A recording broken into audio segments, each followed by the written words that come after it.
March 5 இன்றைய புனிதர் புனித சிலுவை யோவான் ஜோசப்.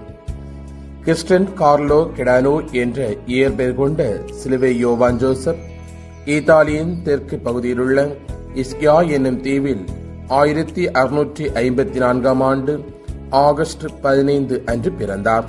செல்வ செழிப்புள்ள குடும்பத்தில் பிறந்திருந்தாலும் சிறு வயதிலேயே எளிமையிலும் பக்தியிலும் நற்பண்புகளிலும் சிறந்து விளங்கினார்.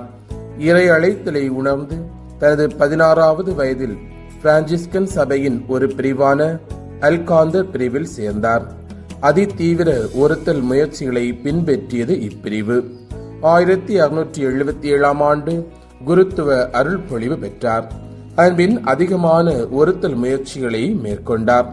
பட்டினி கிடந்து இறைவனின் மாட்சியை காண விளைந்தார். அதோடு நீண்ட நேரம் இறைவனிடத்தில் ஜெபித்து வந்தார்.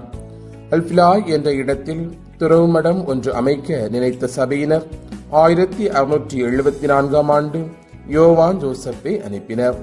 இவர் மடத்தை உருவாக்கியதோடு அதற்கான விதிமுறைகளையும் வகுத்தார்.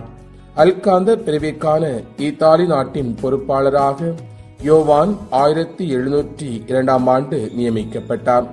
யோவான் நோயாளிகளை தொட்டாலே அவர்கள் நலம் பெற்றனர். அதனால் நோயாளிகள் இவரை தேடி வந்து நலம் பெற்று சென்றனர். மக்களின் இதயங்களை வாசிக்கும் ஆற்றலும் ஒரே நேரத்தில் 2 இடங்களில் போதிக்கக்கூடிய வரமும் பெற்றிருந்தார். அன்னை மரியா மீது பக்தியும் பற்றும் கொண்டிருந்தார். தன்னுடைய வாழ்க்கையில் துன்பங்களும் இன்னல்களும் சூழ்ந்த நேரங்களில் அன்னையின் உதவியை நாடினார்.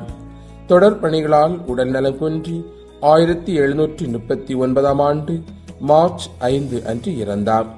1839 திருத்தந்தை 16 கிரகோரி இவரை புனிதராக அறிவித்தார்.